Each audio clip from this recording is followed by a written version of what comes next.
নমস্কাৰ, মই দুখিত যে আপোনালোকৰ এই আন্দোলনত মই সমভাগী হ'ব পৰা নাছিলোঁ বাহিৰত থকাৰ কাৰণে। পৰহি আহি পাইছোঁ, যোৱাকালি এটা বিশেষ কাৰণত মই উপস্থিত থাকিব নোৱাৰিলোঁ, ক্ষমা বিচাৰিছোঁ আপোনালোকৰ ওচৰত।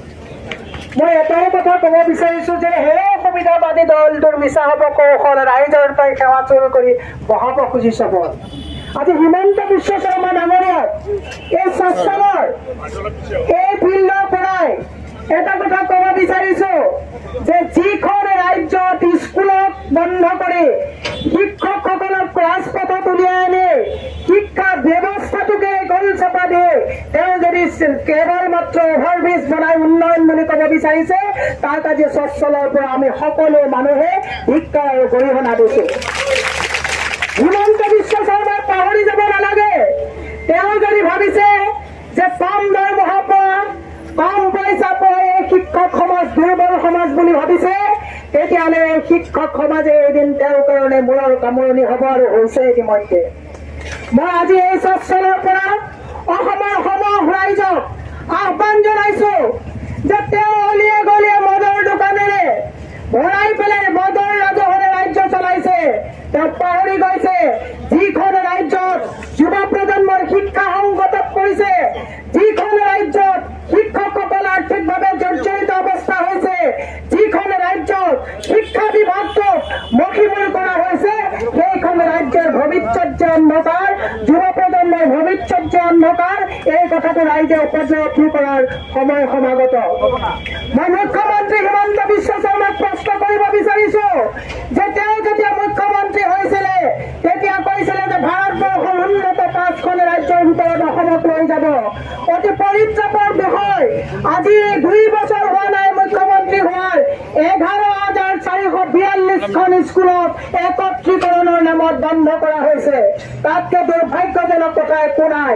আৰু যিবিলাক স্কুল বন্ধ কৰা হৈছে সেই ৰাজহুৱা সম্পদবিলাক, সেই ৰাজহুৱা সম্পত্তিবিলাক পানী দৰত বহিৰাজ্যৰ বনীয়াসকলক হস্তান্তৰ কৰাৰ ষড়যন্ত্ৰত মুখ্যমন্ত্ৰী লিপ্ত হৈছে। মই অসমৰ ৰাজ্যলৈ বিনম্ৰভাৱে অনুৰোধ জনাইছো, সোণজনী বুলি মাতি বাবাটো মামাটো বুলি মাতি হিমন্ত বিশ্ব শৰ্মাই যদি এটা প্ৰজন্মক যদি তেওঁ এটা দুৰ্ভোগলৈ ঠেলি দিছে, তাক কেতিয়াও আমি ক্ষমা নকৰিম। পাপে বাপকো নেৰে। অসমৰ ৰাইজক এটা কথা ক'ব বিচাৰিছো, যুৱ সমাজক এটা কথা ক'ব বিচাৰিছো, মহিলাসকলক এটা কথা ক'ব বিচাৰিছো, হিমন্ত বিশ্ব শৰ্মাৰ চৰকাৰৰ এটা টাৰ্গেট হৈছে যে স্কুল বন্ধ হওক, মদৰ দোকান গলিয়ে গলিয়ে চলক, আৰু এইবিলাক অশিক্ষিত যুৱ প্ৰজন্মক তেওঁ ভৰিৰ তলত ৰাখিব বিচাৰিছে। আৰু আই মাতৃসকলক কেৱল মাত্ৰ 1250 টকাৰ অৰুণোদয় আঁচনিত অন্তৰ্ভুক্ত কৰি অসমৰ সকলোকে তেওঁ হিতাধিকাৰী বনাই কোনা কৰাৰ যিটো ৰাজনৈতিক চক্ৰান্ত কৰিছে তাক নিপাত যাব। এটা কথা মনত ৰাখিব, মই এগৰাকী হিন্দু, মই এগৰাকী মহিলা, ধৰ্মক বিশ্বাস কৰো। যিটো ধৰ্মই কৈছে যে সকলোৰে উন্নতি হোৱা, সকলোৰে উন্নয়ন হোৱাটোৱে হৈছে ধৰ্ম, কৰ্ম হৈছে ধৰ্ম।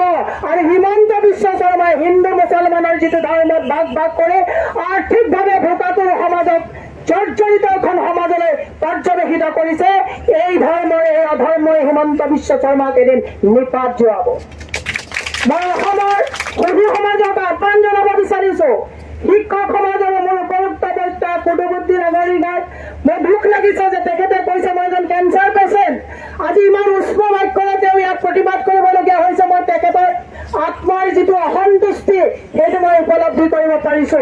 আৰু তাৰ মাজত 2-1 সুবিধাবাদী আছে যে দিনত প্ৰতিবাদ কৰি ৰাতি হিমন্ত বিশ্ব শৰ্মাৰ ঘৰত চাহ খাই তেওঁলোকো যে অতি সোনকালে নিপাত যাব, ই নিতান্তে আপোনালোকে মনত ৰাখক। মই সেইকাৰণে কৈছো যে দিনত গালি পাৰি ৰাতি যে হিমন্ত বিশ্ব শৰ্মাৰ লগত মিতি আদি কৰিছে, তেওঁলোকক আজি ইয়াৰ পৰা আমি ভগৱানৰ ওচৰত প্ৰাৰ্থনা কৰিছো এনেকুৱা সুবিধাবাদী যাতে সোনকালে নিপাত হয় তাৰ প্ৰতি আমি দৃষ্টি ৰাখিব লাগিব। আজি উন্নয়নৰ কথা কয়, আজি অভাৰব্ৰিজ বনাইছে, উন্নয়ন কৰিছে। আজি তেওঁলোকে এটা সময়ত বুলডোজাৰৰ ৰাজনীতি কৰিছে, উচ্ছেদৰ ৰাজনীতি কৰিছে, আমাৰ ভূমিহীন মানুহসকলক উচ্ছেদ কৰাৰ কাম কৰিছে। প্ৰত্যেকটো ক্ষেত্ৰতে তেওঁলোকে এটাই কাম কৰিছে যে তোমালোকক নিশকতীয়া কৰিম, তোমালোকে ভৰিত পৰিবা, তাৰপিছত তোমালোকক 500-1000 টকা দি ভোট লৈ পুনৰ মচনত দখল কৰিম। মই আকৌ কৈছো সেই অসুবিধা মিছাবাদীৰ দল তোৰ মিছা হ'ব কৌশল ৰাইজৰ তই সেৱাক চুৰ কৰি বহাব খুজিছ পদ আজি গুৱাহাটীৰ মাজমজিয়াত জনজাতীয় এখন স্কুল আছে উলুবাৰীত সেই উলুবাৰী জনজাতীয় স্কুলখন তেওঁলোকে বন্ধ কৰিব খুজি মাটিটো তেওঁলোকে এজন বিধায়কৰ নামত লোৱাৰ যিটো ষড়যন্ত্ৰত লিপ্ত হৈছিলে মই তাত প্ৰতিবাদ কৰি সেইখন যিখন স্কুল তেওঁলোকে লৈছিলে জনজাতীয় উলুবাৰী স্কুল আমি এটা কেছ কৰি সেই স্কুল তেওঁলোকে ল'ব নোৱাৰাকে আজি স্কুল চলাইছো আজি মাধৱদেৱ হাইস্কুল যিটো উলুবাৰী বিৰুবাৰীত মাধৱদেৱ হাইস্কুল 2 বিঘা মাটি তেওঁলোকে ৰাইজে নিজৰ পকেটৰ ধন খৰচ কৰি স্কুল বনাইছিলে এতিয়া জানিব পাৰিছো সেই স্কুলখনো তেওঁলোকে একত্ৰীকৰণৰ নামত সেই স্কুলৰ মাটিও তেওঁলোকে ৰটাৰী ক্লাবক দিবৰ কাৰণে তেওঁলোকে ষড়যন্ত্ৰত লিপ্ত হৈছে আজি সোণাৰাম বড়ো হাইস্কুল আপুনি গোপাল বড়ো হাইস্কুল এইবিলাক যিবিলাক গুৱাহাটীৰ মাজমজিয়াত যিবিলাক স্কুল আছে এই স্কুলবিলাকৰ ছাত্ৰ ছাত্ৰী নাই বুলি শিক্ষক নাই বুলি এটা পৰিৱেশ সৃষ্টি কৰে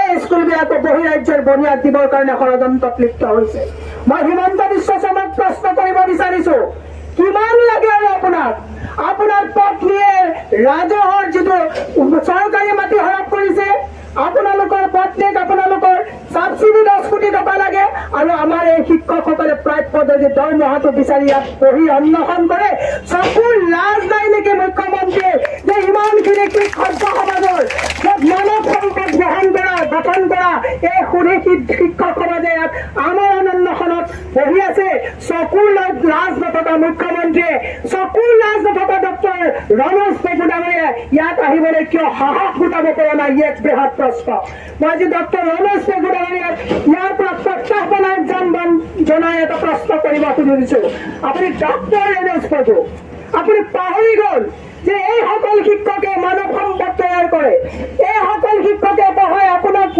সমাজত এটা কাম কৰিবৰ কাৰণে বনাই দিয়ে আৰু আজি এই সকল শিক্ষকে আমাৰ অন্বেষণত বহিছে ৰমেশ পেগুৱে নিজৰ নৈতিক অধিকাৰ নৈতিক দায়িত্ব নৈতিক কৰ্তব্য পাহৰি আজি তেওঁ তাত মচনত দখল কৰি কিন্তু তেওঁ এটা কথা মনত ৰখা ভাল ৰমেশ পেগুৰ গাড়ীৰ তেলৰ পইচা ৰমেশ পেগুৰ ইলেক্ট্ৰিফিকেশ্যনৰ পইচা এই মাষ্টৰসকলৰ এই ৰাইজৰ আমাৰ নিচিনা দুখীয়া নিচলা মানুহৰ কৰ কাটলৈ আমি পৰিশোধ কৰোঁ এই কথাটো পাহৰি যাব নালাগে